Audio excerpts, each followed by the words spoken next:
और आइए अब देखते हैं फटाफट आज इंडिया 360 में कौन सी 4 वो खबरें हैं जिन पर रहेगी हमारी नजर। उन 4 खबरों को देखते हैं। सबसे पहले एमपीसी की बैठक जो कल से शुरू होने वाली है, उसमें महंगाई के संकट के बीच में क्या कुछ तैयारियां हैं, क्या कुछ प्रेडिक्शंस हैं, कल क्या होगा, महंगाई की स्थिति क्या है, इसका पूरा विश्लेषण करेंगे। साथ ही साथ एक और खबर, बहुत ही महत्वपूर्ण खबर, मिस कॉल आया कमाई का सफाया। जी हां, सिर्फ एक मिस कॉल आपकी पूरी कमाई को साफ कर सकती है, इसको बताएंगे आपको विस्तार से। इसके अलावा टफ लेवल पर ऑनलाइन गेमिंग की स्थिति पहुंच चुकी है। सरकार ने जो ऑनलाइन गेमिंग इंडस्ट्री को लेकर जो हालिया में कदम उठाए हैं, उस पर अब आगे की क्या अपडेट्स हैं, ये भी होगी बात।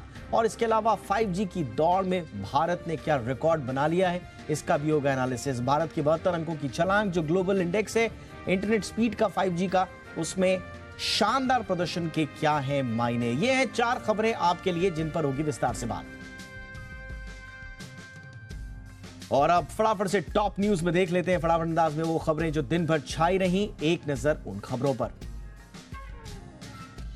पीएम मोदी इन दिनों चुनावी राज्यों में तूफानी दौरे पर हैं। प्रधानमंत्री नरेंद्र मोदी आज छत्तीसगढ़ के जगदलपुर पहुंचे और उन्होंने 23,800 करोड़ की लागत से बने स्टील प्लांट का उद्घाटन किया। इसके बाद पीएम मोदी ने एक विशाल जनसभा को संबोधित भी किया। इस दौरान जातिगत जनगणना पर बोलते हुए प्रधानमंत्री ने कहा कि उनके लिए सबसे बड़ी जाति गरीब है। पीएम ने कहा कि कांग्रेस हिंदुओं को बांटकर देश को तबाह करना चाहती है।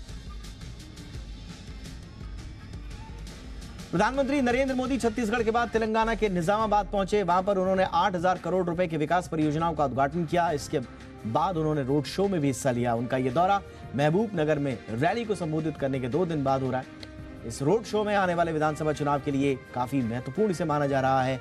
निजामाबाद क्षेत्र से मुख्यमंत्री केसी राव की बेटी के कविता के चुनाव लड़ने की उम्मीद है। बिहार सरकार की ओर से जारी किए गए जातिगत गणना का मामला सुप्रीम कोर्ट पहुंच गया है। इसके खिलाफ सुप्रीम कोर्ट में आज एक याचिका दायर की गई। इसे कोर्ट ने स्वीकार भी कर लिया है। हालांकि कोर्ट ने कहा कि वो अभी इस मामले में कोई टिप्पणी नहीं करेंगे। कोर्ट ने कहा कि 6 अक्टूबर को मामला सुनवाई के लिए लगा है, उस समय दलील सुनी जाएंगी। याचिकाकर्ता के वकील का कहना है कि बिहार सरकार ने पहले जातिगत जनगणना के आंकड़े सार्वजनिक न करने की बात कही थी।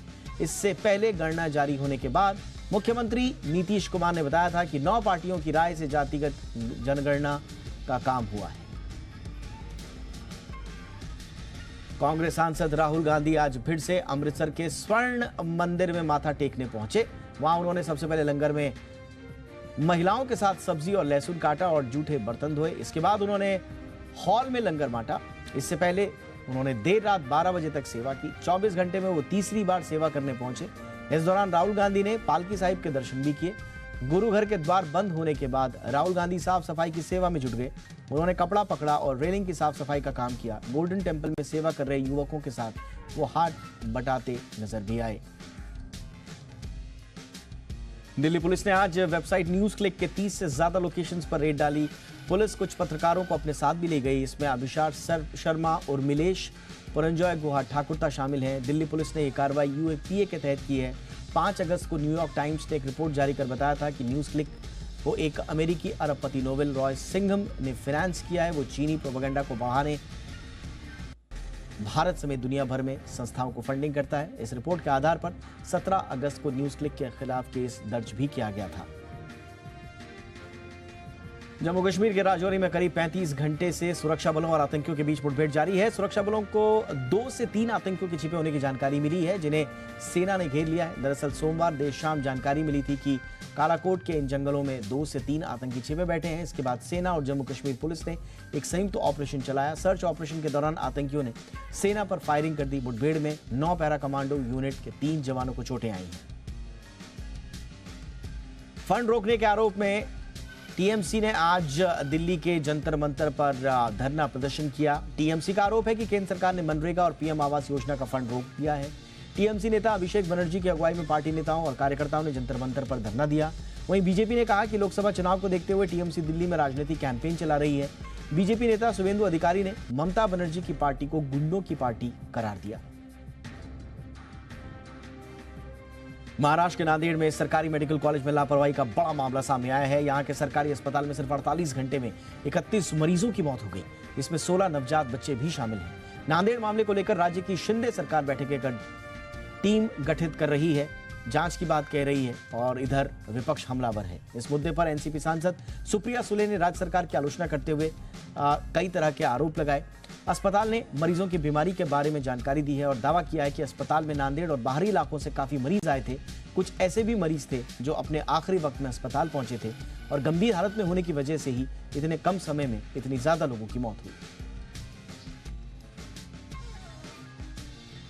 सुप्रीम कोर्ट ने पूर्व आईपीएस अधिकारी संजीव भट्ट की 3 याचिकाएं खारिज कर दी हैं। संजीव भट्ट ने ड्रग्स जब्ती के मामले को लेकर ये याचिकाएं दायर की थी, लेकिन अदालत ने तीनों याचिकाओं को खारिज कर दिया और साथ ही हर याचिका पर 1-1 लाख रुपए का जुर्माना भरने का आदेश भी दिया। इसके अलावा पूर्व आईपीएस अधिकारी संजीव भट्ट को बार बार कोर्ट में याचिका दायर करने के लिए भी फटकार लगाई गई है। आपको बताएं कि संजीव भट्ट दायर याचिकाओं में एक मांग कर रहे हैं ड्रग्स जब्ती मामले में सुनवाई किसी दूसरी निचली अदालत में स्थानांतरित की जाए।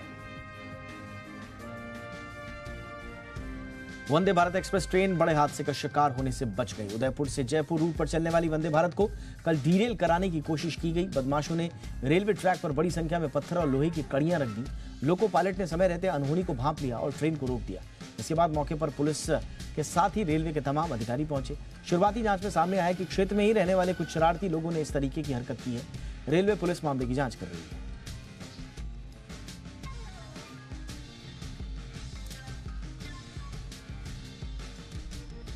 और आइए अब शुरू करते हैं आज की हमारी कवर स्टोरी।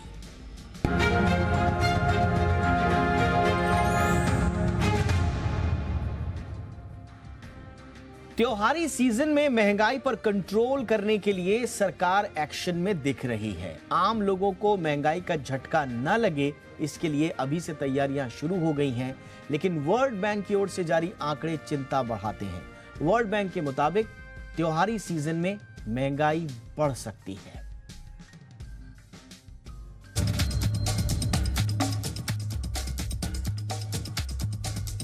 त्योहारी सीजन में महंगाई पर लगाम लगाने के लिए सरकार ने बड़ी तैयारी की है। सरकार ने सबसे पहले जमाखोरी करने वालों को टारगेट किया है ताकि खाने पीने के सामान महंगे न हो पाएं। साथ ही महंगाई से जुड़े तमाम विभागों और आरबीआई को साथ लाने की कोशिश भी हुई है। दरअसल होता यह था कि महंगाई को काबू करने के लिए मंत्रालय अलग अलग स्तर पर काम करते थे। महंगाई से जुड़े ये 4 मंत्रालय हैं: उपभोक्ता मंत्रालय, खाद्य मंत्रालय, पेट्रोलियम मंत्रालय और वित्त मंत्रालय। और इसमें 5वां आरबीआई ब्याज दरों के जरिए महंगाई को नियंत्रित करने की कोशिश करता है। अब तक ये मंत्रालय अपने अपने स्तर पर महंगाई को काबू करने के उपाय कर रहे थे, लेकिन इस बार इन तमाम मंत्रालयों और आरबीआई ने अपनी अपनी रिपोर्ट आपस में साझा की है और ये रिपोर्ट और आंकड़े आरबीआई की कल से शुरू होने वाली बैठक में मंथन के लिए पेश किए जाएंगे और इसी आधार पर आरबीआई पॉलिसी निर्धारित करेगा। पिछले हफ्ते ही वित्त मंत्रालय और आरबीआई की बैठक में इस साझा एक्शन प्लान पर बात भी हुई। एमपीसी की बैठक से पहले ये कवायद इसलिए भी जरूरी है क्योंकि महंगाई के मोर्चे पर वर्ल्ड बैंक की रिपोर्ट चिंता बढ़ाने वाली है। विश्व बैंक ने मौजूदा वित्त वर्ष के लिए महंगाई दर के अनुमान को 5.2% से बढ़ाकर 5.9% कर दिया है। विश्व बैंक ने कहा कि मानसून के दौरान जुलाई 2023 में देश में खाने पीने की वस्तुओं की कीमतों में तेज उछाल देखने को मिला है। हालांकि अगस्त में महंगाई कम हुई है, लेकिन इसका असर वित्त वर्ष के बाकी अवधि के दौरान देखने को मिल सकता है। विश्व बैंक ने कच्चे तेल की बढ़ती कीमतों पर भी चिंता जाहिर की। 2022 के उच्च स्तरों के मुकाबले कच्चे तेल की कीमतें इस वक्त जरूर कम हैं, लेकिन हाल ही के दिनों में जिस तरह से बढ़ोतरी हुई है उससे मुश्किलें बढ़ सकती हैं। विश्व बैंक ने इंडिया डेवलपमेंट आउटलुक में कहा, कोरोना महामारी के बाद जो निजी खपत में ग्रोथ देखी गई थी उसकी रफ्तार अब धीमी पड़ने वाली है। कुल मिलाकर कल शुरू होने वाली एमपीसी की बैठक में आरबीआई कई मोर्चों पर मंथन करेगा। अब चूंकि वर्ल्ड बैंक का ताजा आकलन ये भी कह रहा है कि खाद्य वस्तुओं की कीमतों में तेज उछाल का असर डिमांड पर भी पड़ सकता है। खासतौर से ऐसे घर परिवार जिनकी आय कम है, वहां डिमांड में कमी देखने को मिल सकती है। इसलिए सरकार और आरबीआई दोनों को एक इंटीग्रेटेड एक्शन प्लान लेकर आना ही होगा। ब्यूरो रिपोर्ट, जी मीडिया। अब ये एक्शन प्लान जो सरकार तैयार कर रही है, ये इसलिए जरूरी है इस पर बातचीत करना क्योंकि कल से एमपीसी की बैठक शुरू हो रही है। कहा तो ये जा रहा है कि साहब स्टेटस को मेंटेन करेंगे लगातार चौथी बार, लेकिन क्या इस समय कुछ और दरकार है, जरूरत किस चीज की? इस पर बातचीत करने के लिए अजय बग्गा सर हमारे साथ जुड़ चुके हैं। चेयरमैन हैं एलिमेंट्स प्लेटफॉर्म्स के, जाने माने मार्केट एक्सपर्ट भी हैं। बग्गा सर, गुड इवनिंग, बहुत बहुत स्वागत है। सर पहले तो सर महंगाई का क्या हाल है अभी आपकी नजर में? महंगाई देखिए आरबीआई के रेंज से ऊपर है अगस्त में ज़रूर सीपीआई घटी जुलाई के मुकाबले, और सितंबर में भी थोड़ी हमें कटौती आते दिखती है खाद्य पदार्थों की कमी की कीमतों में कमी होते हुए। थोड़ा अगस्त से सितंबर का सीपीआई कम रहेगा दीपक जी, बट आरबीआई के रेंज से ज़्यादा है। और उम्मीद यही है कि अब आरबीआई इस बैठक में सालाना जो उनका इन्फ्लेशन का आंकड़ा था 5.4 का, उसको बढ़ा के 5.5 तक ले आएंगे। इसमें खाद्य पदार्थ भी है और साथ में तेल की कीमतें जो बढ़ी हैं। पिछली बैठक में जब आरबीआई मीट करे थे तो $79 पे था ब्रेंट, अब 95 भी गया, अब 90 के नीचे आया है, बट औसतन 85 से 90 के बीच में रहा है इस कार्यकाल में, जो पिछली बैठक से अभी।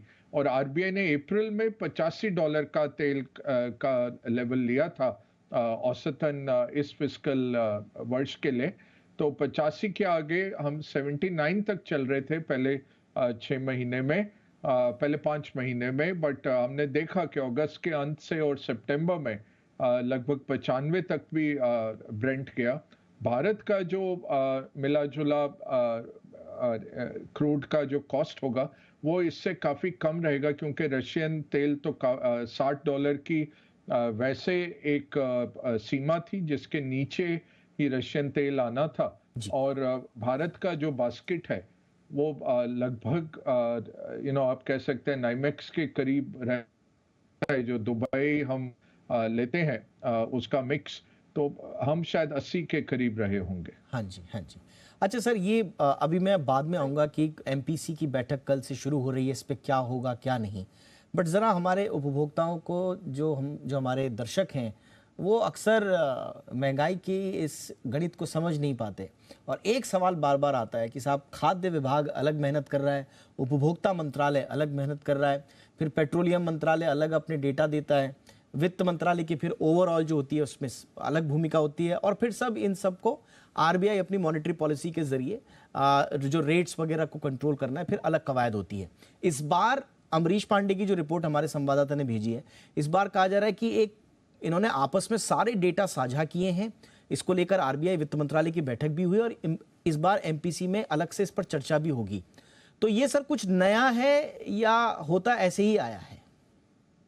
नहीं, नया है, क्योंकि ये बहुत रहता था कि एक सरकार का डिपार्टमेंट कुछ कर रहा है, दूसरा कुछ और कर रहा है, तो एक ये साझा तौर पे कर रहे हैं और आरबीआई की मदद भी ले रहे हैं। दूसरा, होर्डर्स के अगेंस्ट, जो आपने कहा जमाखोरों के अगेंस्ट कार्रवाई है दीपक जी, ये बहुत अच्छा है और इससे कमर तोड़ी जा सकती है इन्फ्लेशन की। बट इसमें भी कुछ ऐसे स्टैंड आउट हैं, जैसे रेलवेज का फ्रेट पिछले हफ्ते अनाउंस किया गया, 10% बढ़ा दिया गया रेलवे फ्रेट। वहां हमें उम्मीद थी कि ये इसको कांस्टेंट रखेंगे, क्योंकि स्ट्रेट वो पास थ्रू हो जाता है। जब फ्रेट बढ़ता है, या तो लोग रोड से जाना शुरू कर देंगे फ्रेट को, या फिर वो कस्टमर को पास ऑन कर देंगे। तो डीजल और रेलवे फ्रेट, अगर आपको महंगाई पे काबू रखना, वो बहुत ज़रूरी है कि रेलवे फ्रेट को भी कम लेवल्स पे रखा जाए। खाद्य पदार्थों में ज़रूर हमें इंपोर्ट करना पड़ेगा, स्पेशली दालें, क्योंकि ये बारिश की किल्लत के चलते दालों का उत्पादन कम रहेगा इस साल। तो दालें ज़रूर लानी पड़ेंगी। शुगर का विश्व भर में किल्लत आ रही है, कम रहेगा उत्पादन, तो मुझे लगता है शुगर का एक्सपोर्ट कोटा नहीं देंगे। चावल पे ऑलरेडी एक्सपोर्ट्स पे एक बहुत अंकुश लगा था। बासमती ज़रूर अलाउड था, बट नॉन बासमती पे ऑलरेडी सरकार ने लिए थे कदम। तो एक कोऑर्डिनेटेड वे में करेंगे तो बहुत आसान हो जाता है फिर करना। अब ये ज़रूर है, इतना कॉम्प्लेक्स है भारत जैसा देश, बट ये कर सकते हैं और पहले भी किया गया सरकार से कई कई जगहों में। ये अब आप जैसे बता रहे हैं कि एक कॉम्प्रिहेंसिवली व्यू ली जा रही है, ये बहुत अच्छा है। बिल्कुल सर। अच्छा, एक और बड़ा बुनियादी सवाल मैं आपसे पूछूंगा आज। कई लोग हमसे ये भी पूछते हैं कि महंगाई का इश्यू जो है वो ज्यादा किसको टैकल करना है। कई लोग बोलते हैं कि साहब मॉनेटरी पॉलिसी का ये इश्यू ज्यादा है, जिसमें आरबीआई को रेट में अपना नियंत्रण अपने हिसाब से करना पड़ता है। और कई लोग ये बोलते हैं कि साहब ये फिस्कल पॉलिसी का मसला ज्यादा है, यानी कि जिसमें गवर्नमेंट जो है डिसीजन लेती है टैक्सेशन और स्पेंडिंग में। तो ये ज्यादा मसला किसका है सर, और इसमें एक इंटीग्रेटेड अप्रोच जो अब तक चली आ रही थी उससे अलग क्या हो सकता है? देखिए, मॉनेटरी और फिस्कल का तो बहुत बड़ा पहलू रहता है, और आरबीआई अगर आप देखें रेट भी बढ़ाए उन्होंने और लिक्विडिटी निकाल दी है। जहां 7 से 9 लाख करोड़ बैंक्स हर रात को आरबीआई की तरफ बैलेंस रखते थे, अब डेफिसिट में ले आए हैं। तो लिक्विडिटी आरबीआई ने निकाली है सिस्टम से। इससे क्या होता है दीपक जी, पैसों की जब मनी सप्लाई पे अंकुश लगाते हैं तो हम देखते हैं कि कीमतें गिरती हैं। बट जो इंटरेस्ट रेट हाइक रहता है, मॉनेटरी पॉलिसी रहता है, वो बहुत ब्लंट इंस्ट्रूमेंट रहता है। वो हर चीज पे उसका असर हो जाता है, और ऐसा नहीं है कि वो टैप आप खोलें और टैप बंद करें। एक बार शुरू कर दिया तो लैग्ड इफेक्ट उसके 9 महीने, 12 महीने, 18 महीने के बाद जो आते हैं वो इकोनॉमी में एग्रीगेट डिमांड को बहुत डिस्ट्रॉय कर सकते हैं। तो मॉनेटरी पॉलिसी का क्या है, कैलिब्रेशन मुश्किल रहता है। ये नहीं कि आप देखें अच्छा थोड़ा सा हम बढ़ाते हैं 25 बेसिस पॉइंट, फिर देखते हैं, वो आपको पता लगेगा 12 महीने बाद। तो जबकि सिचुएशन को काबू करना है आपने आज में, तो इसमें फिस्कल की भी भूमिका रहती है। अब सरकार का अगर आप देखें फिस्कल डेफिसिट 6% से ज्यादा है, साथ में स्टेट्स अगर आप ऐड कर लें तो 2.5 से 3% का फिस्कल डेफिसिट है स्टेट्स का। तो कंबाइंड हम 9% डेफिसिट पे चल रहे हैं, जो बहुत इन्फ्लेशनरी रहता है। उसका मतलब क्या है, सरकार खर्चा ज्यादा कर रही है अपनी आमदनी से, वो पैसा आ रहा है वो क्राउड आउट कर देता है बाकी इन्वेस्टमेंट्स को। तो इतना हाई फिस्कल डेफिसिट इन्फ्लेशनरी रहता है। और तीसरा रहता है सप्लाई डिमांड मेजर्स, वो मुझे लगता है कि इस माहौल में करने पड़ेंगे, क्योंकि मॉनेटरी से तो आरबीआई जो कर सकता था कर चुके हैं, टाइट में है वो, हॉकिश है, हॉकिश पॉज पे है, तो ठहराव है बट हॉकिश है कि वो पैनी नजर से देख रहे हैं कि महंगाई ना बढ़े। फिस्कल में आप ज्यादा कुछ कर नहीं सकते, आमदनी सरकार की कई वर्षों की स्ट्रगल के बाद बढ़ती है, ऐसे ओवरनाइट नहीं बढ़ा सकते, खर्चे काट नहीं सकते, तो फिस्कल तो रहेगा। और तीसरा है सप्लाई डिमांड में, जहां जहां जिस जिस चीज की कीमतें बढ़ रही हैं, अब जैसे तेल की कीमतें बढ़ रही हैं, तो वो सरकार ओएमसीज को, जो रिफाइनरी मार्केटिंग कंपनियां हैं, रिफाइनरी कंपनियां हैं, उनको बढ़ाने नहीं दिया है कीमत, तो जी वो एब्जॉर्ब कर रहे हैं। तो जी वो सब्सिडी के जरिए जरूरी होता है, या फिर बैलेंस शीट पे, आप सरकारी कंपनियों के बैलेंस शीट पे आ रहा है, वो हो रहा है। अब खाद्य पदार्थ हो गए जो घरेलू है, वो तो वेट करना पड़ता है, सब्जी नई निकल के आएगी। जैसे टमाटर हमने देखा 300 रुपए भी गए, अब 15 रुपए भी नहीं रहे जब एक्सेस सप्लाई आ गई। तो ये बिल्कुल सीजनल रहता है, इसमें होर्डर्स को पकड़ के रखें। एक रहता है, और कोल्ड स्टोरेज बनाएं, जो भी चीज स्टोर हो सकती है, ताकि जब कीमतें बढ़े तो आप वो निकालें। बिल्कुल सर। नाफेड जैसे रिलीज कर रहा था टमाटर, उस तरह के। और फिर ऐसे बेसिक्स जो हो गए, एडिबल ऑयल हुआ और पल्सेस हुए, दालें हुई, जी सर। इन सब के कारण आपको इंपोर्ट करना पड़ता है, और उसको फिर आप रिलीज करिए एब्सोल्युटली सर। मार्केट में। जी और फेस्टिव सीजन में दीपक जी शुगर आपको रिलीज करनी पड़ती है, तो हाँ सरकारी जो है रिजर्व, उसमें से शुगर आप रिलीज करेंगे, ताकि दिवाली हो गई, बाकी फेस्टिवल हो गए, उसमें जो चीनी की खपत बढ़ती है उससे कीमतें ना बढ़े। जी। एक आखिरी सवाल मेरा सर, और सिचुएशन भी ऐसी है, आपने बिल्कुल सही कहा, फिस्कल लेवल पे भी सरकार को देखना पड़ता है कि उसके पास कितना बचा है कितना नहीं। अब लेकिन सर ये चुनावी साल है, कई ऐलान भी हुए, अभी एलपीजी के दाम भी घटाए, तो सरकार के पास थोड़ा सा तो दबाव होगा। पहली सिचुएशन ये, अभी वर्ल्ड बैंक की आज ही रिपोर्ट जिसका हमने हवाला भी दिया, 5.2 से 5.9 कर दिया, तो अभी और सिचुएशन टाइट रहेगी आरबीआई के लिए। अब कल जो होगा, इन सारे आलोकों में कल की जब एमपीसी बैठक शुरू होने वाली है सर, क्या फोर्थ कंसेक्यूटिव टाइम आप पॉज देख रहे हैं या क्या होगा और किस तरह से आगे बढ़ना चाहिए आरबीआई को? देखिए, साल दर साल इकोनॉमी स्लो डाउन करेगी। अगले साल और भी स्लो डाउन आ रहा है, ग्लोबल स्लो डाउन भी है और भारत के अंदर भी है। तो यहाँ रेट बढ़ाना तो बहुत मुश्किल है। कटौती नहीं कर सकते क्योंकि इन्फ्लेशन ज्यादा है। दूसरा, ये फेड यूएस के सेंट्रल बैंक के बनिस्बत अगर आप ज्यादा कटौती करते हैं तो आपका रुपया गिरता है, उससे इंपोर्टेड इन्फ्लेशन भारत में आ जाती है, क्योंकि जितनी कमोडिटीज आप इंपोर्ट करते हैं उनकी कीमतें बढ़ जाती हैं। तो आरबीआई को एक बहुत फाइन बैलेंसिंग एक्ट करना है, जो वो करते आए हैं पिछली 3 बैठकों में। रेट नहीं काटेंगे, इन्फ्लेशन का जो उनका एस्टिमेट है बढ़ाएंगे, जीडीपी का जो एस्टिमेट है वो वैसे का वैसा रहेगा। स्ट्रॉन्गेस्ट ग्रोइंग इकोनॉमी जरूर है हम दुनिया की मेजर इकोनॉमीज में, सबसे प्रबल इकोनॉमी है, बट अगले साल वहां ठहराव है, उसके अगले साल फिर उससे भी ठहराव है थोड़ा। उस सब को चलते हुए रेट हाइक तो नहीं करेंगे। रेट कट इन्फ्लेशन के कारण और फेड के एक्शन के कारण रेट कट भी नहीं कर सकते। तो ठहराव रखेंगे बट हॉकिश रहेंगे और लिक्विडिटी सिस्टम में नहीं आने देंगे। तो लिक्विडिटी जिस तरह से ड्रेन आउट की है उस तरह से चलता रहेगा। उसका ड्रेन आउट ये देखिए, 2000 रुपए के नोटों का 3.5 लाख करोड़ बैंकिंग सिस्टम में आया, बट आरबीआई ने चुपचाप उसको समेट लिया। सीआरआर भी बढ़ाया कुछ दिनों के लिए और फिर अब नेचुरल क्रेडिट ग्रोथ के कारण वो पैसा निकल गया बैंक्स में से। तो बहुत उम्दा तरीके से आरबीआई ने मैनेज किया है मॉनेटरी पॉलिसी और वही जारी रहेगा, कोई बदलाव नहीं होगा।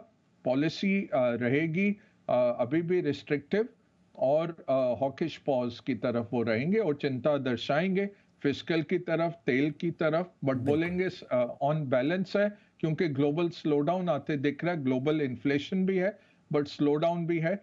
इस माहौल में हम ठहराव करते हैं और फिर अगली बैठक में देखेंगे क्या करना है। बिल्कुल, और अच्छी बात इसमें यह हुई है कि इस बार आरबीआई, सरकार के तमाम मंत्रालय सब मिलकर डेटा साझा कर रहे हैं, बातचीत हो रही है। तो लग रहा है कि फिस्कल पॉलिसी और मॉनेटरी पॉलिसी के बीच में जो एक उचित दूरी बनाकर रखने की जो प्रवृत्ति थी, महंगाई को रोकने के लिए एक इंटीग्रेटेड एक्शन अप्रोच दिखाई दे रही है, जो बग्गा सर बता रहे हैं कि बहुत अच्छे संकेत हैं। बहुत बहुत धन्यवाद सर, आपका एक बार फिर वक्त निकाला हमारे दर्शकों के लिए, बड़ी आसान भाषा में सारी चीजों को डिकोड किया। बहुत बहुत धन्यवाद सर। तो ये थी हमारी पहली cover story.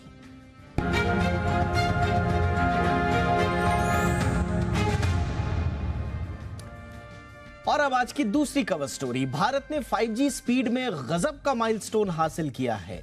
Speed test global index में भारत ने 72 पायदान चढ़ाई कर ली है और वो पहुंच गया है 47वें स्थान पर। इससे पहले था 109 पर।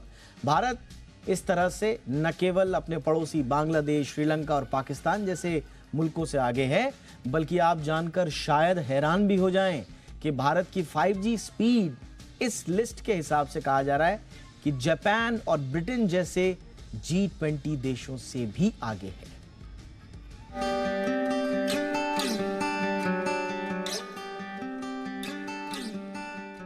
टू जी से 4G का भारत का सफर कई सवालों और हिचकोलों से घिरा रहा। नेटवर्क की दिक्कतें और अटका लटका भटका इंटरनेट सबको परेशान करता रहा, लेकिन शायद लोगों की शिकायत 5G दूर कर रहा है। कम से कम स्पीड टेस्ट ग्लोबल इंडेक्स में 72 पायदान की लंबी छलांग यही बताती है। भारत इस लिस्ट में 47वें स्थान पर पहुंच गया है। इसका मतलब साफ है कि 5G के आने से भारत में मोबाइल डाउनलोड स्पीड में जबरदस्त सुधार हुआ है। ब्रॉडबैंड और मोबाइल इंटरनेट नेटवर्क की स्पीड की जानकारी देने वाली कंपनी ओकला ने ये आंकड़े पेश किए हैं। देश में 5G की शुरुआत के बाद से मोबाइल स्पीड में 3.59 गुना बढ़ोतरी देखी गई है। औसत डाउनलोड स्पीड सितंबर 2022 में 13.87 MBPS थी, जो बढ़कर अगस्त 2023 में 50.21 MBPS हो गई है। इस लिस्ट में भारत ने इंटरनेट स्पीड के मामले में जापान, ब्रिटेन और ब्राजील जैसे देशों को पीछे छोड़ दिया है। ओकला की रिपोर्ट के मुताबिक इस शानदार सुधार के साथ भारत न केवल बांग्लादेश, श्रीलंका और पाकिस्तान जैसे अपने पड़ोसियों से आगे है, बल्कि कुछ G20 देशों जैसे मैक्सिको, तुर्की, ब्रिटेन, जापान, ब्राजील और दक्षिण अफ्रीका से भी आगे है। रिपोर्ट में कहा गया है कि 5G ने इंटरनेट के मामले में न केवल स्पीड दी है बल्कि ग्राहकों को सेटिस्फैक्शन यानी संतुष्टि भी दी है। साथ ही दूरसंचार कंपनियों ने बुनियादी ढांचे में भी बढ़िया निवेश किया है। इसका पता चलता है नेट प्रमोटर स्कोर से, जिससे पता चलता है कि भारत में 5G इस्तेमाल करने वाले नेटवर्क ऑपरेटर्स को 4G ग्राहकों की तुलना में कहीं ज्यादा सकारात्मक रेटिंग दे रहे हैं। ब्यूरो रिपोर्ट, जी मीडिया।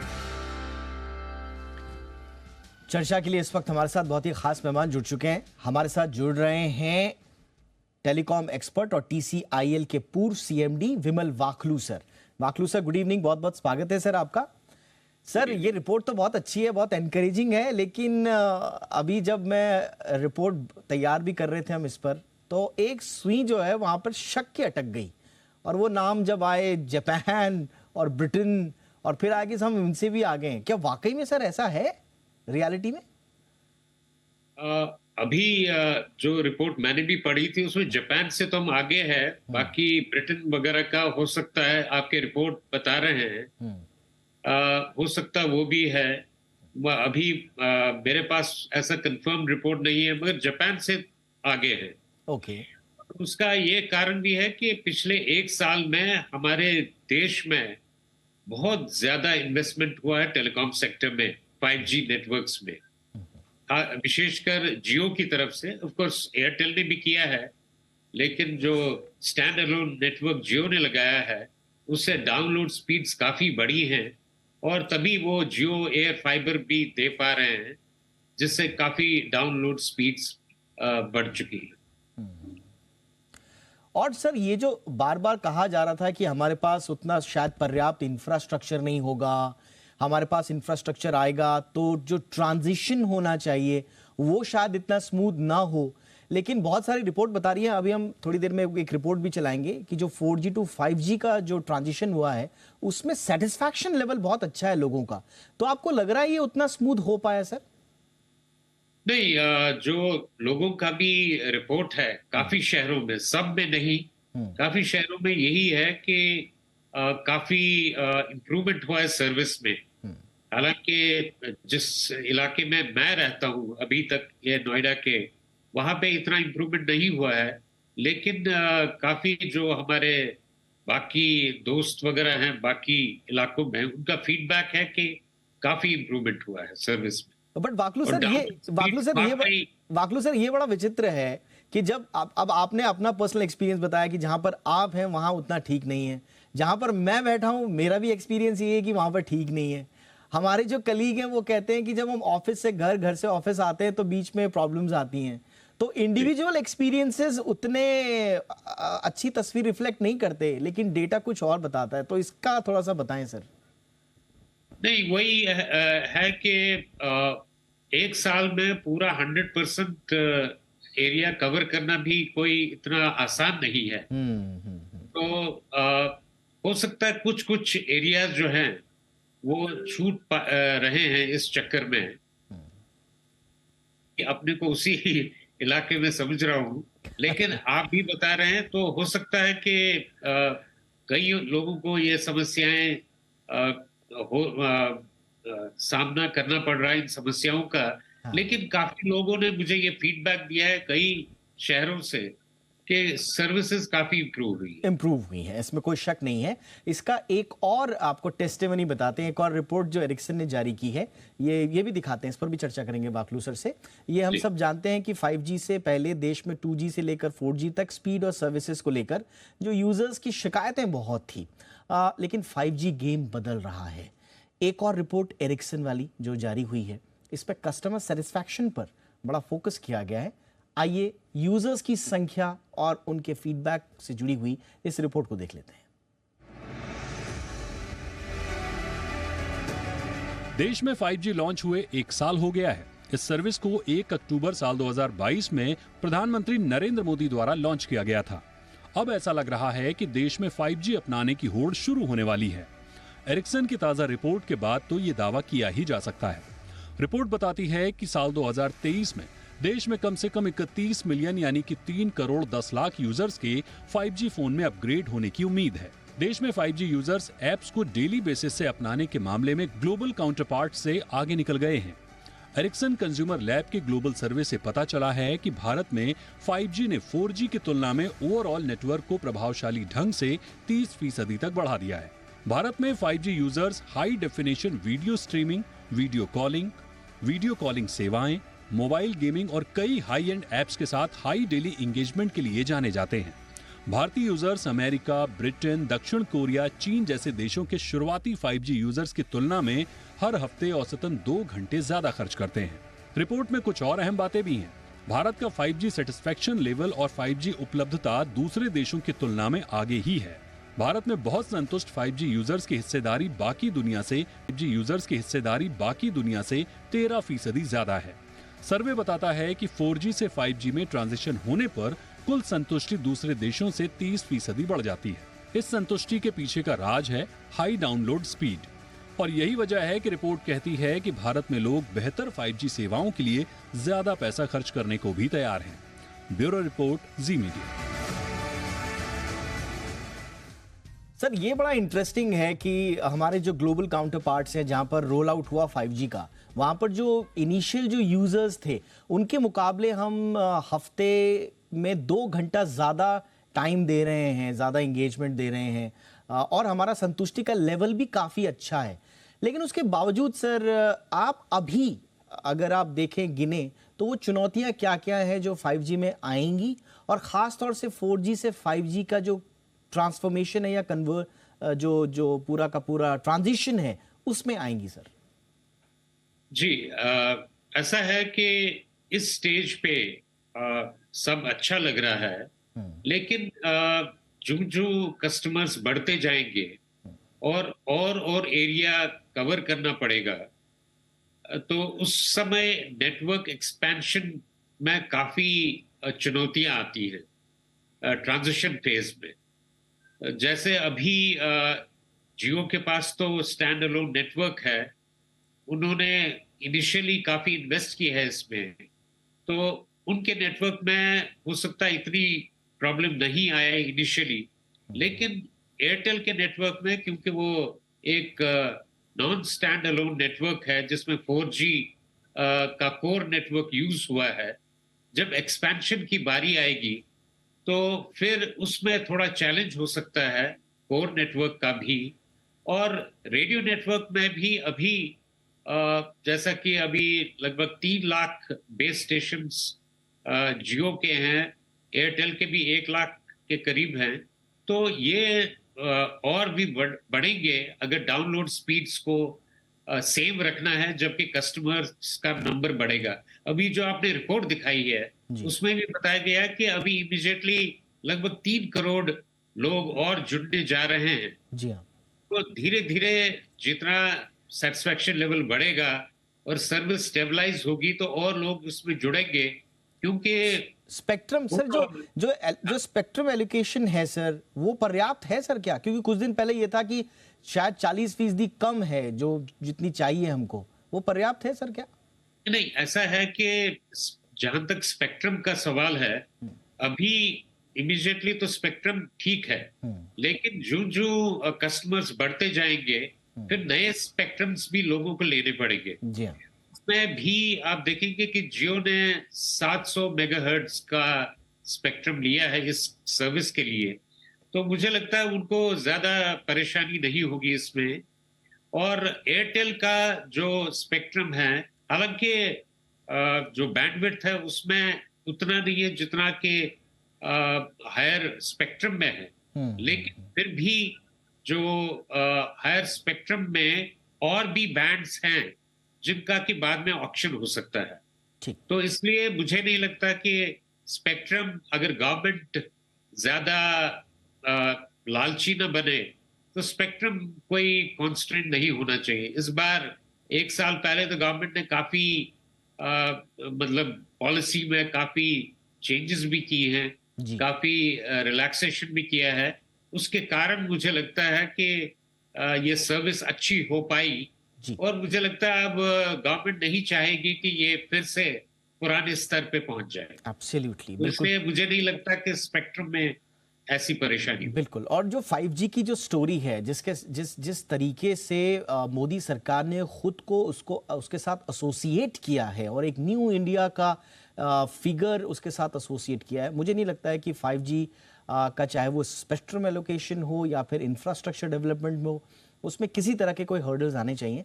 हम तो यही उम्मीद करते हैं कि अभी तो हम 43 पर हैं, 47 पर, ये 40s में जो आए हैं, इससे हम और अच्छा जाएं, बेहतर जाएं, यही उम्मीद करते हैं। Thank you sir, thank you so much, आपने वक्त निकाला हमारे लिए। वाकलू सर, बहुत बहुत धन्यवाद। आप अगर आप भी व्हाट्सएप का इस्तेमाल करते हैं तो जरा संभल कर, क्योंकि जालसाजों ने फ्रॉड करने का तरीका बदल दिया है। अब जालसाज महिलाओं की डीपी लगाकर फ्रॉड कर रहे हैं। क्या ये पूरा स्कैम नया फ्रॉड? देखिए इस रिपोर्ट के जरिए।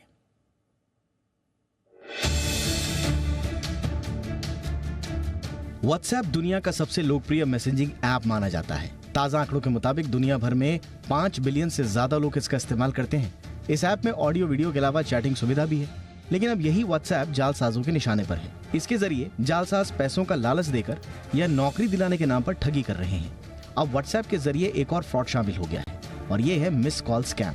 अगर आपको भी किसी अनजान नंबर से व्हाट्सएप पर मिस कॉल आया हो तो सावधान हो जाइए, क्योंकि जालसाज आपको निशाना बना सकते हैं। अब ये भी समझ लीजिए कि फ्रॉड या धोखाधड़ी करने वाले आपको अपने जाल में फंसाते कैसे हैं। दरअसल जालसाज महिलाओं की डीपी यानी कि डिस्प्ले पिक्चर का इस्तेमाल करते हैं और आपको कॉल करते हैं। वो एक बार नहीं बल्कि कई बार आपके व्हाट्सएप पर मिस कॉल देंगे। कई बार फोन आने के चलते लोग उस नंबर पर रिप्लाई कर देते हैं। वहीं फ्रॉड करने वाला शख्स आपको पार्ट टाइम जॉब का लुभावना ऑफर देता है। पैसा कमाने का तरीका बताया जाता है। इस दौरान छोटे टास्क कराए जाते हैं और इसके बाद आपको पैसा भेजने के लिए वेरिफिकेशन कराने की बात कही जाती है। इस दौरान कुछ पैसे आपको भेजे भी जाते हैं और बस यहीं से शुरू होता है खेल। ज्यादा पैसे कमाने के लिए और भी टास्क दिए जाते हैं। टेलीग्राम ग्रुप ज्वाइन कराया जाता है। इसमें ढेरों ऑफर आपको दिए जाते हैं। टास्क पूरा करो और करोड़ों कमाओ, इस तरह का लालच दिया जाता है। लेकिन टास्क के लिए प्रीपेड मनी एडवांस में जमा करने के लिए कहा जाता है, ताकि आप पैसे जीतें और उससे अपने लिए एसेट्स खरीद पाएं। और बाद में ये फ्रॉड आपके पैसे लेकर गायब हो जाएंगे और आप इन्हें कहीं ट्रेस भी नहीं कर पाएंगे। इस फर्जीवाड़े को लेकर बेंगलुरु पुलिस की साइबर क्राइम ने एक बड़े नेटवर्क का पर्दाफाश किया। इनके 84 बैंक खातों में 854 करोड़ के लेन देन का पता चला। देश भर में 5013 मामले दर्ज किए गए हैं। कुल मिलाकर कहें तो जालसाजों की नज़र आपके पैसों पर है। लुभावने ऑफर्स और फ़ोन पर लिंक भेजकर जालसाज लोगों को अपना शिकार बना रहे हैं। ऐसे में किसी भी तरह के लिंक पर क्लिक करने से आपको नुकसान हो सकता है।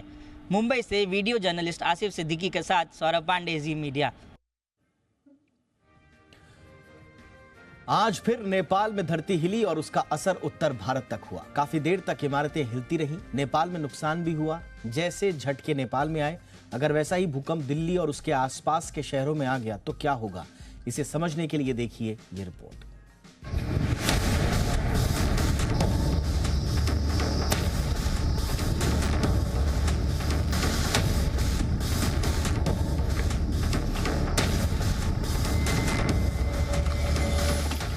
बस कुछ सेकंड और मकान खंडहर हो गए।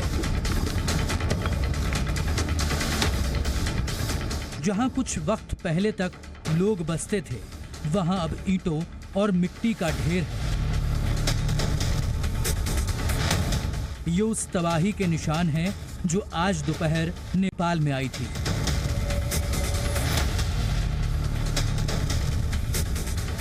दोपहर 2:30 बजे के आसपास जब लोग खाना खाकर आराम कर रहे थे, तभी इमारतें हिलने लगी।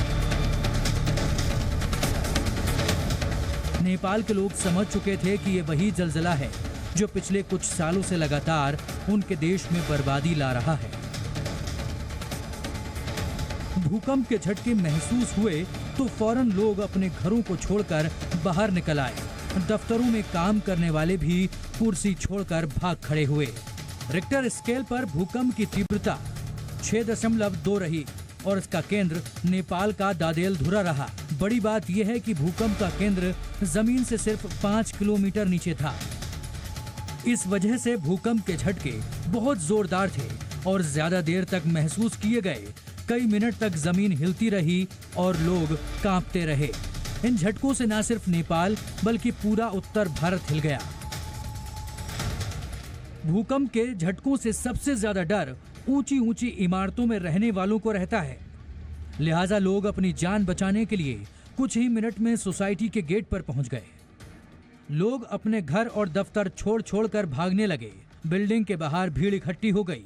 इतना ही नहीं, केंद्रीय स्वास्थ्य मंत्री मनसुख मांडविया भी अपना ऑफिस छोड़कर कर्मचारियों के साथ इमारत के नीचे आ गए। सोचिए, अगर नेपाल जितनी तीव्रता का भूकंप दिल्ली एनसीआर में आ जाए तो क्या होगा।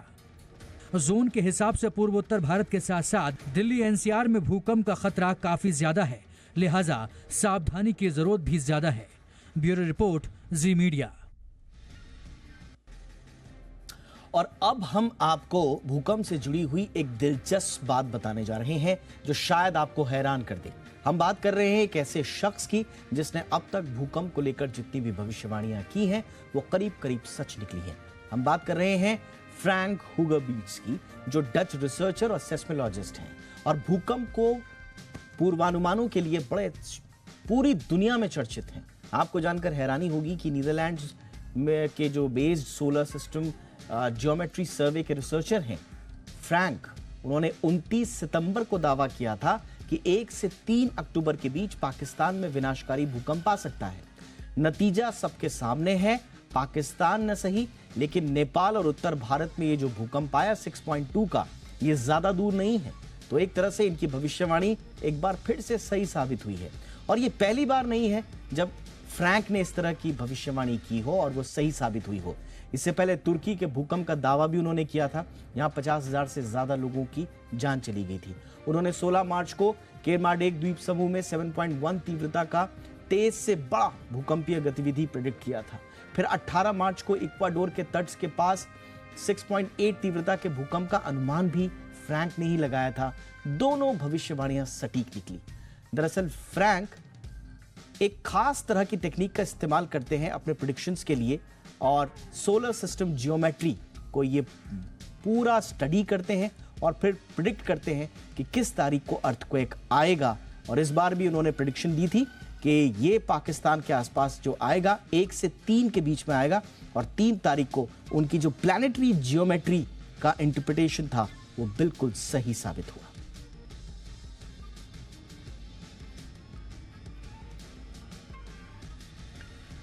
कॉर्पोरेट अफेयर्स मंत्रालय कंपनियों के ज्वाइंट ऑडिट के पक्ष में नहीं है।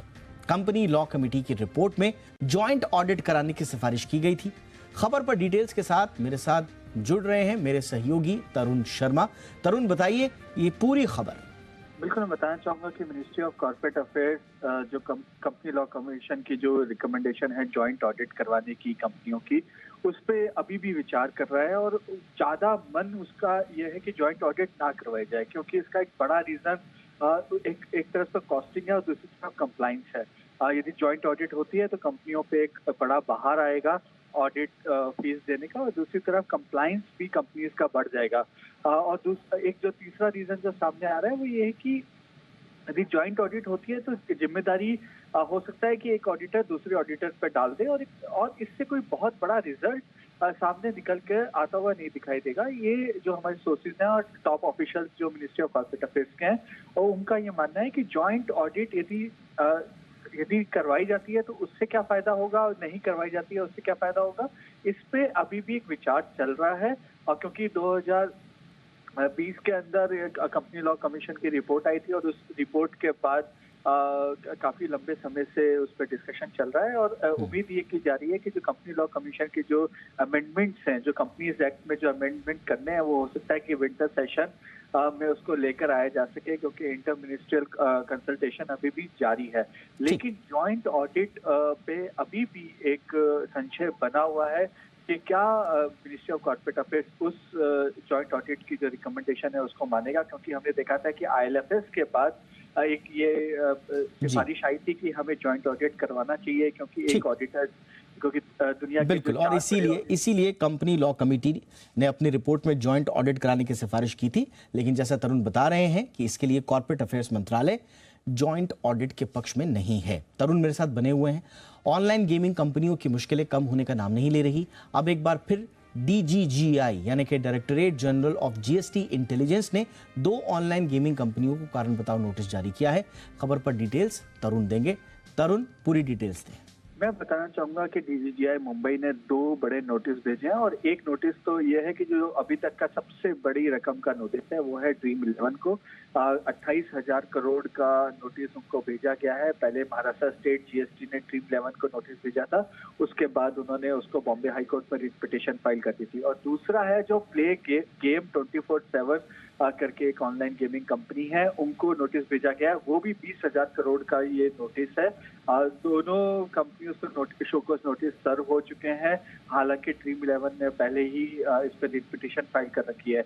जो हमारे सोर्सेज हैं वो बता रहे हैं कि देश भर में जितनी भी ऑनलाइन गेमिंग कंपनीज हैं, कैसीनो कंपनीज हैं, हॉर्स रेसिंग में जो कामकाज करती हैं, वो सभी CBIC की रडार पे है, DGGI की रडार पर है। उन पे धीरे धीरे सभी पे शोकॉज नोटिस जाएंगे। कुछ कंपनीज में हमने ऑलरेडी देख ली हैं और कुछ कंपनी में आने वाले समय में जा सकते हैं। इसके साथ साथ मैं ये बताना चाहूंगा कि ये रकम इतनी ज्यादा क्यों है, क्योंकि जो पुरानी प्रणाली थी और नई प्रणाली को 1 अक्टूबर से लागू कर दिया गया है। पुरानी प्रणाली में हर बेट पे आपको GST देना होता था, लेकिन नई प्रणाली में आपको सिर्फ डिपॉजिट के समय GST पे करना है। तो इस वजह से जो पुरानी प्रणाली में आपको हर बेट पे GST पे करना है, इस वजह से ये इतनी इन्फ्लेटेड रकम है। बहुत बहुत शुक्रिया इस तमाम जानकारी के लिए तरुण आपका। वेदांता ने डीमर्जर का ऐलान किया है। वेदांता का कारोबार 6 लिस्टेड कंपनियों में बटेगा। वेदांता के एक शेयर पर 5 नई कंपनियों के एक शेयर मिलेंगे। वेदांता के डीमर्जर के ऐलान के बाद जी बिजनेस के मैनेजिंग एडिटर अनिल सिंघवी ने एक्सक्लूसिव बातचीत की वेदांता के चेयरमैन अनिल अग्रवाल से। आप भी सुनिए इस बातचीत का हिस्सा।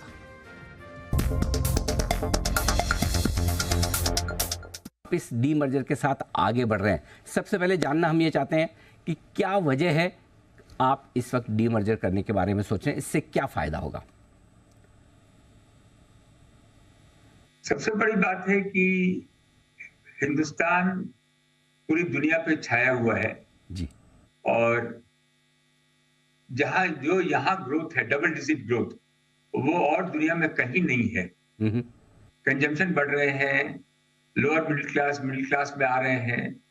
तो उसको देखते हुए हमारा जो वेदांता में जो प्रोडक्ट है वो इंपोर्ट सब्स्टिट्यूट है, जो कि हम इंपोर्ट आज के दिन $400 बिलियन हिंदुस्तान में करते हैं, वो ही हम यहाँ बनाने की कोशिश की और हमने उसको लेके आए। एक टाइम था कि सबको साथ में करना था, क्योंकि साथ में करने में एक उसमें हिम्मत रहती है। आज टाइम आ गया है कि प्योर प्ले का जमाना है। पूरी दुनिया में जो हमारे जो प्रोडक्ट हैं वो इंडिविजुअल प्रोडक्ट की कंपनियां ही हैं, और आज उसको जो नेचुरल पोजीशन है उसको उस पोजीशन पर लेके आना पड़ेगा। तो हमने डीमर्जर जैसे आप देखेंगे कि ऑयल एंड गैस है, हम ही बनाते हैं। मेरे हिसाब से कुछ भी आप बात करें, लेकिन ऑयल के दाम बढ़ेंगे, ऑयल के दाम 120 तक भी जा सकते हैं। इस हालातों में हम ऑयल एंड गैस के प्रोडक्शन को डबल करना चाहते हैं। हमने पहले भी बोला है, उसके लिए अगर हम इंडिपेंडेंट कंपनी कर देते हैं तो उसमें लोगों की भागीदारी भी आएगी, एक्सपर्ट्स भी आएंगे, शेयर होल्डर भी नए आएंगे, और ये सेक्टर ऐसा है कि हिंदुस्तान में सबसे ज्यादा इंपॉर्टेंट है। जनवरी और अगस्त अगले साल में ये कर्ज आने वाला है रीपेमेंट के लिए, उसका रीपेमेंट किसी तरह से हो पाए, एसेट्स आप बेच पाए, इस वजह से भी एक डीमर्जर किया जा रहा है। क्या ये भी आपके कंसिडरेशन में है? क्या ये भी एक पर्पस है? पहला मेरे कंसिडरेशन में, सबसे पहले मेरी कंसिडरेशन में है टोटल डेट हमारे दूसरी किसी भी कंपनी को आप देख लीजिए, पूरी दुनिया में टोटल डेट हमारा उनसे कम है। लेकिन हमने बहुत फोकस करके हमारे 2 पेमेंट है, एक तो जनवरी में है $1 बिलियन का, एक हमारा अगस्त का पेमेंट है $400-500 मिलियन का। दोनों का बहुत अच्छी तरह से हमने पूरा प्लान है हमारे पास। हम अपने पास से भी पैसा दे सकते हैं, उसमें भी हमारे पास कोई हमको तकलीफ नहीं है। इसके अलावा उसको हम दोबारा घुमा दें, जिससे कि वो भी हमारे पास प्लान तैयार है। दोनों में कोई भी काम करके हम इसको जनवरी का पेमेंट और अगस्त का पेमेंट ये 100% या तो रीफाइनेंसिंग करके या हमारे पास से पैसा देके, दोनों 100% हमारे पास तैयारी है। क्या जो कुछ भी स्टील और आयरन ओर का बिजनेस आप बेचना चाहते हैं, उससे जितने पैसे आएंगे, क्या उससे पूरा कर्ज आप चुका देंगे? और कब तक आपका इरादा है पूरे ग्रुप को या कंपनी को कर्ज फ्री या फिर ऑलमोस्ट नियर जीरो डेट या बेहद कंफर्टेबल डेट लेवल पर ले जाने का वो टारगेट आपने क्या रखा है? मार्च, इस साल के मार्च में हम इसको कंप्लीट कर देंगे। 2 काम हम पक्का कर देंगे इमीडिएटली। हम जो जनवरी का और अगस्त का हमारा पेमेंट है उसको हम कंप्लीटली लाइन अप कर देंगे और मार्च तक हम अपनी एसेट को बेच देंगे। और मेरा विश्वास है कि जो हमारे पास पैसा आएगा उससे हम अपना पूरा कर्ज चुका देंगे। जो जरूरी नहीं है कि मेरे को चुकाना, बट हमारी मंशा यही है कि हम डेट को पूरा चुका दें बाय मार्च 24।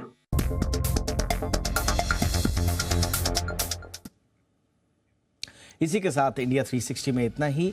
इजाजत दीजिए। #ZIndia360 याद रखिए। अपनी राय जरूर भेजें। नमस्कार।